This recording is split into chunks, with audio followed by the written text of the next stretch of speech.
Assalamualaikum warahmatullahi wabarakatuh. Sebelumnya mohon izin kami dari kelompok 1 ingin menyampaikan hasil analisis kami, mengenai model CNN khususnya pada jurnal kedua. Next. Sebelum itu mohon izin mengundurkan diri. Kami, saya sendiri Lutfi Mutahirin, kemudian di sini saya bersama dengan rekan saya, ada Sabila Hirdo, Juan Kamaluniam, Daniel Ardiansyah, dan Galang Pambudi Utama. Next.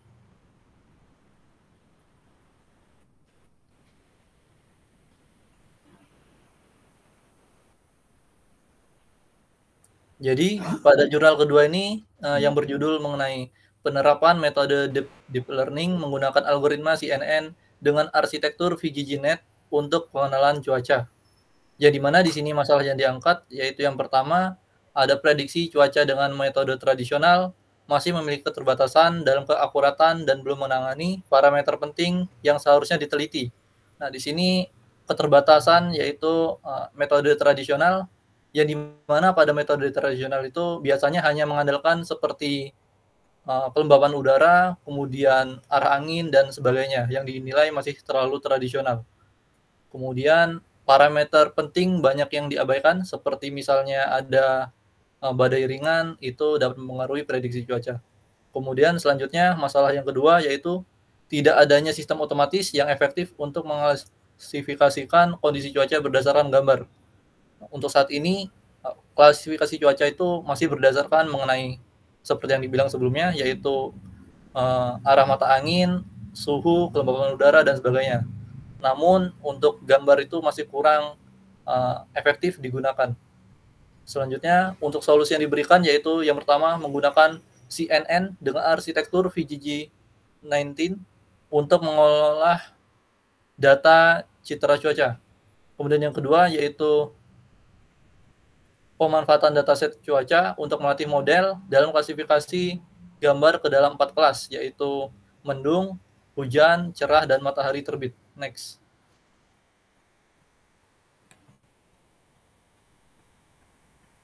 Selanjutnya mengenai rancangan bangun sistem, seperti yang terlihat dalam flowchart tersebut, yang pertama itu diawali dengan mulai, kemudian melakukan input data, yang dimana merupakan masukan data gambar cuaca, seperti mendung, hujan, cerah, matahari terbit. Selanjutnya ke pembagian data. Data dibagi menjadi data latih dan data validasi untuk proses pelatihan model. Selanjutnya pre-processing data yang merupakan bagian persiapan sebelum data tersebut diproses, seperti normalisasi nilai piksel gambar dan augmentasi data seperti rotasi, zoom, dan cropping untuk meningkatkan variasi data. Kemudian masuk ke model CNN yang merupakan bagian utama pada rancangan ini. Selanjutnya ke hasil. Jadi di hasil ini merupakan hasil output seperti prediksi serta berapa persen keakuratannya. Kemudian selesai. Next.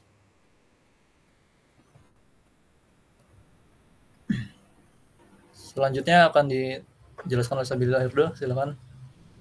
Izin Bu, selanjutnya akan saya jelaskan itu mengenai tentang arsitektur CNN. Jadi untuk convolutional neural network itu ada arsitekturnya atau ada susunannya. Nah, di sini ada feature extraction dan classification. Sebenarnya feature extraction itu terdiri dari input layer, convolutional layer, setelah itu ada activation function, setelah itu ada max pooling.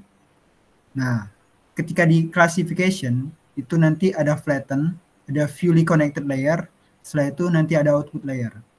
Untuk arsitektur CNN-nya itu sendiri, kami menerapkannya bersamaan dengan VGG16, VGG16, VGG16.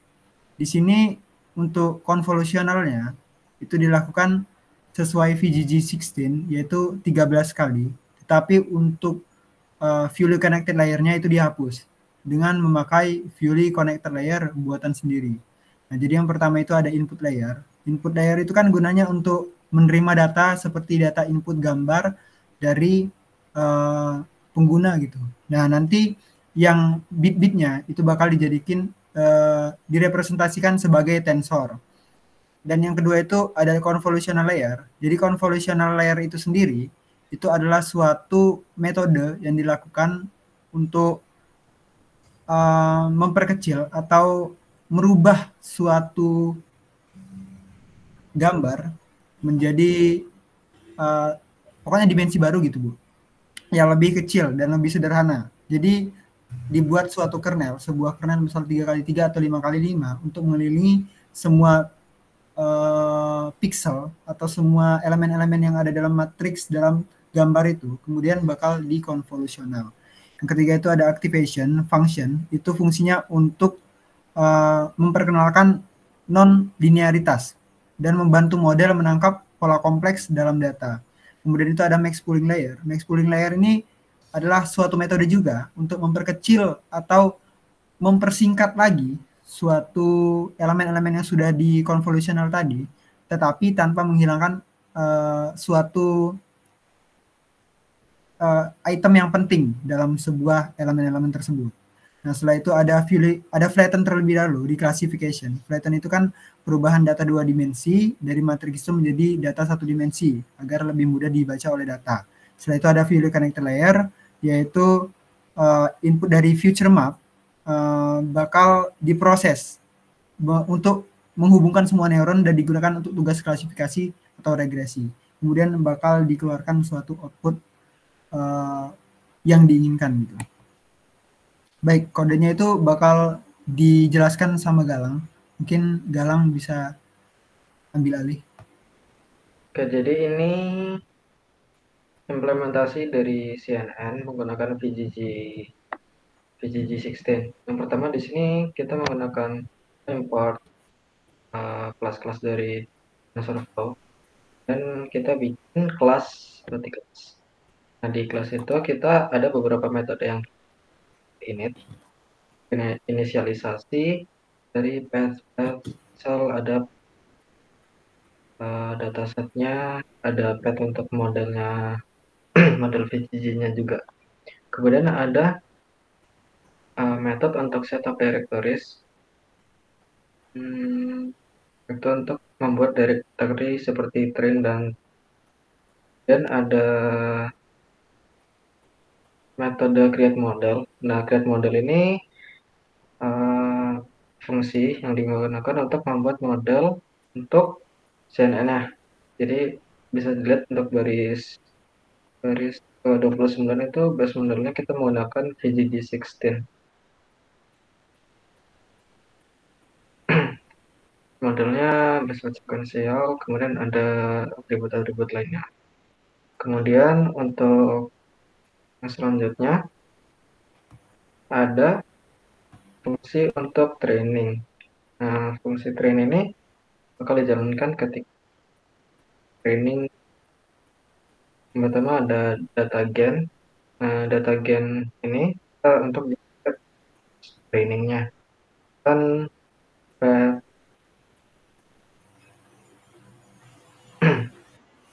kemudian ada train generator.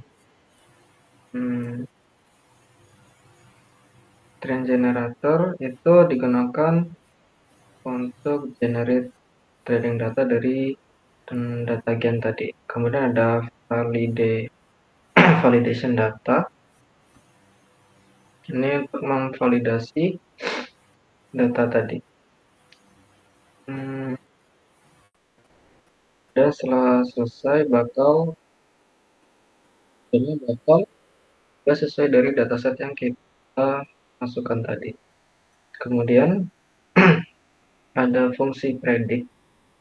Nah, fungsi predict itu digunakan kalau kita predict jika ke model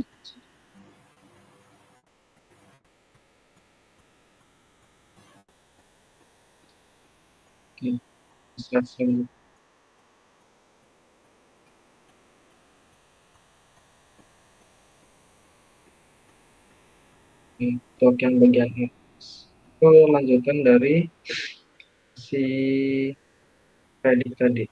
Jadi lihat returnnya itu predicted. Kemudian ada main function.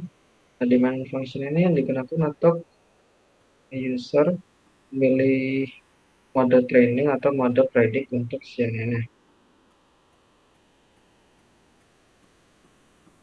Nah, di sini kita juga bisa memilih path untuk dataset yang akan digunakan. Sudah segitu saja. Lanjut ke slide berikutnya. Oke, izin Bu, untuk penjelasan tentang codingan tadi udah dijelaskan sama Galang. Cukup singkat dan jelas juga. Setelah itu ada pengujian dan hasil dari codingan sistem yang telah kami buat. Jadi itu ada 3 epoch. Epoch ini kan kayak suatu training atau pelatihan dari beberapa batch gitu, diulang-ulang terus. Nah, di sini ada pengujian untuk 50 epoch, ada untuk 100 epoch, dan ada 150 epoch. Nah, tentu saja yang paling tinggi yaitu pastinya ada di 150 epoch karena pembelajarannya lebih banyak gitu. Nah, di sini bisa dilihat datanya ada 56%,60% dan juga jumlah data latih atau data validasinya itu lebih besar. Nah. Oke, selanjutnya bakal dilanjutkan oleh Juan. Pada Juan dipersilahkan. Baik, dari materi teman saya yang tadi disampaikan, berikut kelebihan dan kekurangannya. Di sini kelebihannya yaitu inovasi yang fokus pada tanaman durian yang sebelumnya jarang menjadi objek penelitian. Kemudian ada praktikalitas, yaitu menghasilkan model AI yang dapat diimplementasikan langsung oleh petani melalui website. Dan kelebihan yang terakhir yaitu potensi yang merupakan hasil awal yang menunjukkan bahwa CNN efektif untuk aplikasi ini, meski perlu peningkatan yang lebih lanjut. Sementara itu kekurangannya ialah dataset yang terbatas yang menyebabkan ketidakseimbangan data antar kelas dan mengurangi generasi model. Kemudian ada akurasi untuk kategori penyakit tertentu masih rendah, terutama pada kelas-kelas penyakit jamur. Dan kekurangan yang terakhir yaitu belum adanya pengujian lapangan dalam kondisi nyata untuk menilai keandalan model. Next.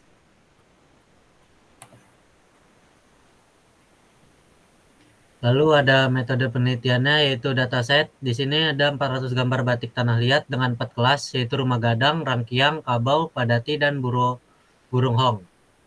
Dengan data latih dari 400 gambar itu terdapat 320 gambar atau 80%-nya.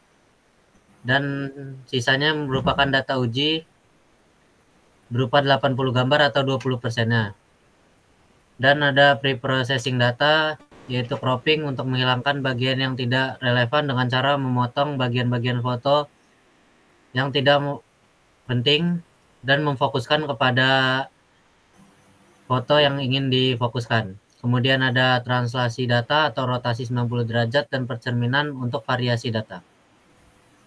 Baik, selanjutnya akan dijelaskan oleh Daniel. Baik, selanjutnya ada metode penelitiannya yaitu yang pertama ada arsitektur model yaitu future layer. Future layer adalah konvolusi dan polling untuk ekstraksi fitur. Kemudian ada classification layer, purely connected layer dengan softmax untuk probabilitas kelas. Nah, untuk parameter pelatihannya yaitu ada optimizer Adam, batch-nya size-nya 16, epoch-nya 100, learning rate-nya 0,001. Next.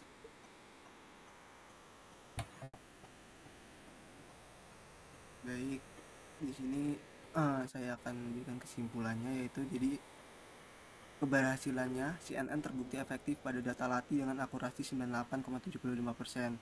Kemudian keterbatasannya akurasi data uji rendah yaitu hanya 62,5% yang menunjukkan kesulitan model dalam generalisasi. Kemudian data minoritas mempengaruhi performa. Nah, untuk rekomendasi pengembangannya yaitu penambahan data latih terutama untuk kelas minoritas. Kemudian penggunaan teknik preprocessing dan perluasan dataset.